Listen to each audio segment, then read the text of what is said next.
Election అప్డేట్స్ను అందరికంటే ముందుగానే తెలుసుకోవాలంటే ఈరోజే ఆర్టీవీ లైవ్ యాప్ని మీ మొబైల్లో డౌన్లోడ్ చేసుకోండి. 265 రకాలని ఈ యొక్క మ్యాంగో షోలో డిస్ప్లే చేయడం జరిగింది.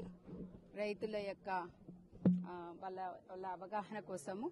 అంటే ఎన్ని రకాలు ఉన్నాయి మరి, అంటే కట్ టైప్ ఏమున్నాయి, జ్యూసీ రకాలు, తర్వాత పచ్చడి రకాలు, అదేవిధంగా మరి ఆఫ్ సీజన్ రకాలు, ఇవన్నీ కూడా అవైలబుల్ ఉంటాయి. దీని ద్వారా ఏంటంటేను ఇప్పుడు మనము ఎంతసేపు మనము ఎక్కువగా అంటే బంగనపల్లి కాకుండా ఎక్కువ రేటు పలికేటువంటి అంటే కేసర్ కానీ, హిమాయత్ కానీ, దశేరి కానీ, వీటిని కొంత మొత్తంలో కూడా వాళ్ళ తోటల్లో కనుక సాగు చేసుకున్నట్లయితే వాళ్ళకి లాభసాటిగా ఉంటుంది. అదేవిధంగా ఈ యొక్క అంటే ఫ్రూట్ సెట్ అనేది కూడా బాగా ఉండి ఎక్కువ దిగుబడి వచ్చేటువంటి ఇతర రకాలతోటి పాలినేషన్ అయ్యి ఎక్కువ దిగుబడి వచ్చేటువంటి అవకాశం ఉంది.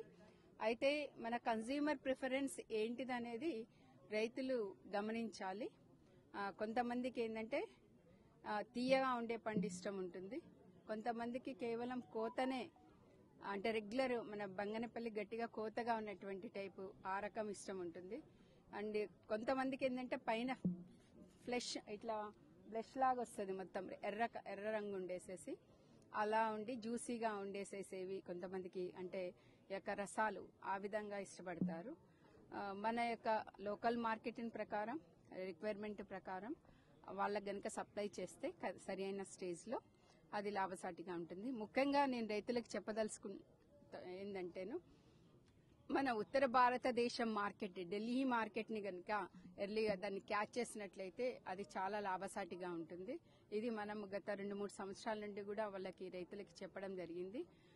దాన్ని ఈ మధ్య కాలంలో కూడా చాలా మంది రైతులు అందిపుచ్చుకొని ఎక్కువగా మరి ఈ యొక్క ఉత్తర భారతదేశానికి మన యొక్క దశేరి కానీ, కేసర్ కానీ, ఎందుకంటే మన దగ్గర తొందరగా ఫ్లవరింగ్ వచ్చి కాతకొస్తుంది కాబట్టి ఈ యొక్క రకాల దశేరి, కేసర్ని కూడా అక్కడ ఉత్తర భారతదేశానికి మనము ఎక్స్పోర్ట్ చేయడానికి అవకాశం ఉంది. అదేవిధంగా బంగనపల్లి కూడా మనం సరి అయిన స్టేజ్లో హార్వెస్ట్ చేసి న్యాచురల్ రైప్డ్ ఫ్రూట్స్ని కనుక వారికి ఎగుమతి చేయగలిగితే దానిలో ఉన్నటువంటి టేస్ట్ కనుక ఒకసారి వాళ్ళు అలవాటు పడితే దాన్ని వదిలిపెట్టలేరు.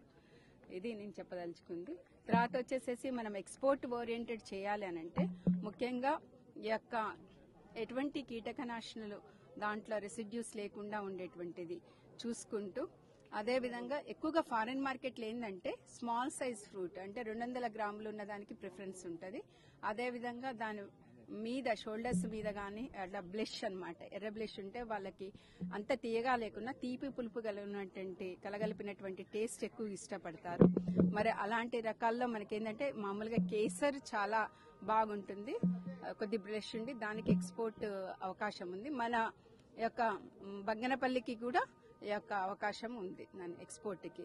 కాబట్టి రైతులు మరి యొక్క అంటే ఎక్స్పోర్ట్ ఓరియంటెడ్ ఆ గైడ్ లైన్స్ అన్ని కూడా మరి డిపార్ట్మెంట్ ఆఫ్ హార్టికల్చర్ ద్వారా వాటిని తెప్పించుకొని అంటే దాని అవగాహన పొంది దీన్ని ఎక్స్పోర్ట్ చేసేసి బెనిఫిట్ అంటే లాభపడాలని కోరుకుంటున్నాను. వీడియోస్ కోసం ఛానల్ ని సబ్స్క్రైబ్ చేయండి, లేటెస్ట్ అప్డేట్స్ కోసం వాట్సాప్ ఛానల్ ని ఫాలో చేయండి అండ్ లింక్ డిస్క్రిప్షన్ లో ఉంది.